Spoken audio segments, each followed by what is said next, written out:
अस्सलामुअलैकुम folks, this is Dawood Ali Khan. आज बात करते हैं यूएन की और देखते हैं कि यूएन सिक्योरिटी काउंसिल जो हमारे लिए काम करता है, क्या ये वाकई में उस तरीके से काम करता भी जैसे क्लेम करता है या फिर नहीं। तो यूएन बेसिकली एक ऑर्गेनाइजेशन है जो कि वर्ल्ड वॉर के बाद बनाई गई थी to prevail peace across the globe.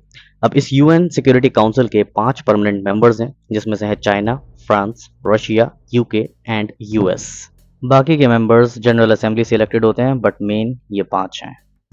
तो यूएन बेसिकली वर्ल्ड वॉर के बाद बनाई गई ऑर्गेनाइजेशन थी, जिसका मकसद तो ये था, जो ये क्लेम करते हैं कि पूरी दुनिया के अंदर पीस एंड हार्मनी को मेंटेन करना।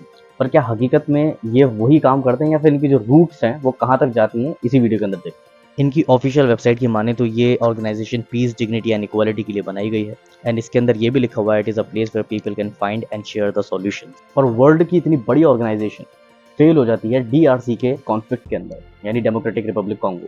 आई होप आपने इसके बारे में जान रखा होगा। इसके बारे में इसकी हिस्ट्री थोड़ी सी मैं ब्रीफ बता देता हूँ कि डेमोक्रेटिक रिपब्लिक ऑफ कॉन्गो वहाँ पर अफ्रीका की एक कंट्री है जहाँ के लोगों को बहुत बुरी तरीके से एक्सप्लॉइट करा गया है, इन्वेडर्स के थ्रू भी और खुद के लीडर्स के थ्रू भी। अब वहाँ पर पीस प्रिवेल कराने के लिए यूएन ने जो कोशिशें करी थी, क्या वो जानबूझ के फेल कराई गई थी या फिर वो वाकई में फेल हो गई थी, इसके बारे में जानते हैं। लेकिन बहरहाल आपको बताता हूँ कि यूएन का एक फेलियर हमें यहाँ पे भी देखने को मिलता है, which is in DRC, democratic Republic of Congo. More than 270 peace maker troops जो थे, जो डीआरसी कॉन्फ्लिक्ट के अंदर जिन्होंने अपनी जान गंवाई, एंड यूएन फोर्सेस वो फेल्ड, यानी वो बिल्कुल पूरी तरीके से फेल हो चुकी थी in protecting the civilians from the armed group. Al Jazeera के आर्टिकल के हिसाब से, क्योंकि यूएन ने कोई फिक्स्ड डेट नहीं रखी थी कि कब वो पीस मेकर ट्रूप्स का विड्रॉल कर रहे हैं वहां पे, इस वजह से ये मिस हैपनिंग हुई। इतनी बड़ी ऑर्गेनाइजेशन और इतना खतरनाक सिस्टमेटिक ब्लंडर कभी एक्सपेक्ट नहीं था इस चीज़ से, क्योंकि ये पीस एंड हार्मनी फैलाने का ढिंडोरा पीटते हैं, लेकिन खुद इन्होंने, इनकी वजह से जो हरकत हुई है वो बहुत ज़्यादा महंगी पड़ी। हो सकता है कि आप लोग बोलें कि दावर बेवजह में क्यों एग्जैजरेट कर रहा है, इतना सा ही तो फेलियर है और इतनी बड़ी ऑर्गेनाइजेशन है। हो सकता है कि बड़ी बड़ी ऑर्गेनाइजेशन में ऐसी छोटी छोटी बातें होती रहती हैं, but that's not a fact. ये इतनी सी गलती नहीं है। आपको पता है कि इसके अंदर जान जिनकी गई है, उनकी फिगर्स, उनके काउंटिंग्स कभी भी पूरी तरीके से प्रॉपर नहीं हो पाए थे कि कितने लोगों की जान गई है। लेकिन एक अपेरेंट फिगर के अनुसार अगर बात करें तो 60 लाख यानी 6 मिलियन लोगों की जान जा चुकी है यूएन की इस फेलियर की। हो सकता है कि आपके ओपिनियन ऐसे बने कि दैट्स नॉट अ इतनी बड़ी ऑर्गेनाइजेशन है और उसकी पूरी दुनिया का सिक्योरिटी काउंसिल का जिम्मा उसके कंधों पर है, और after all they all are humans, और आप ही बताते हो कि ह्यूमन एरर जो है वो होते हैं, we have to consider the human errors also. और इतनी बड़ी ऑर्गेनाइजेशन है, पूरी दुनिया का सिक्योरिटी काउंसिल का जिम्मा उसके ऊपर है, तो कहीं ना कहीं तो लैग कर ही जाएगी ना। तो यहाँ पर उसको इतना बड़ा ढिंडोरा बनाने की क्या जरूरत है। इनके बारे में तो मैंने अभी आपको बताया है, यूएन के 5 permanent members of security council. मजे की बात ये है, जो ये सिक्योरिटी काउंसिल के 5 परमानेंट मेंबर्स हैं, ये पूरी ग्लोब, अगर आप देखेंगे ना, पूरे ग्लोब में सबसे ज्यादा आर्म्स को सप्लाई करने के लिए भी जाने जाते हैं। इन सारी 5 कंट्रीज की अगर हम आर्म्स एक्सपोर्ट को मिला दें तो it is more than 75% of the global arm export.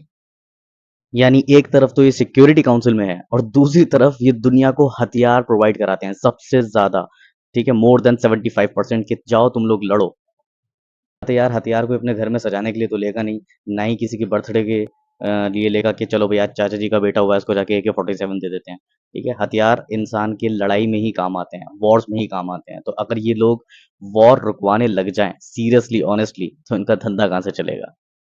Oxfam की 2023 की इंटरनेशनल रिपोर्ट के अकॉर्डिंग, ये जो 4 और 5 मेंबर्स हैं permanent of the security council, यही टॉप ग्लोबल आर्म्स सेलर्स हैं, जिस वजह से इनके जो आर्म्स हैं वो फ्यूल करते हैं वॉर्स को अराउंड द ग्लोब। और ये बहुत ही hypocritic and complicit immoral behaviour है।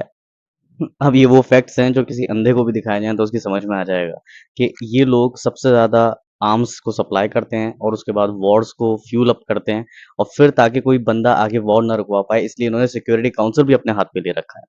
मतलब कुछ भी हो, लेकिन धंधा चलते रहना चाहिए। और एक और मजे की बात बता दूं कि जितने भी पांचों देश हैं, ये किसी के भी साथ भी अपने हम्बल रिलेशंस को मैटर नहीं करते हैं बिल्कुल। सामने वाले के लिए लगता है कि यार देखो, सुपर पावर हमारे साथ इतनी बड़ी तरीके, ये सिर्फ एक ही चीज के पीछे भागते हैं, and that is profit making. यानी अगर आपके साथ उन्हें प्रॉफिट मिल रहा है तो वो आपके साथ हैं, अगर आपके दुश्मन के साथ उन्हें प्रॉफिट मिलेगा तो वो उसके साथ मिल जाएंगे। विदाउट एग्जाम्पल दिखाता हूँ। हिंदुस्तान टाइम्स की रिपोर्ट आपके सामने है। 2017 के अंदर, 2017 और 2021 के बीच में, रशिया एक मेजर सप्लायर था आर्म्स का पाकिस्तान को, यानी पाकिस्तान को एक मेजर अमाउंट में रशिया ने हथियार सप्लाई करे थे। और in spite of being India's best friend, Russia ने प्लेज करा है, यानी प्रॉमिस करा है कि वो आगे भी पाकिस्तान को बहुत ज़्यादा वेपन सप्लाई करेगा। और इंडिया इस बात से नाखुश था, लेकिन रशिया को कौन सा घंटा फ़र्क पड़ रहा है, क्योंकि उसे प्रॉफिट देखना है, ना कि रिलेशंस। हम और सबसे बड़ा फेलियर फ्रेंड्स जो हम और आप एक्सपीरियंस कर रहे हैं यूएन का, वो इस वक्त है जो पैलेस्टीनियन के जीनोसाइड्स को नहीं रुकवा रहा है।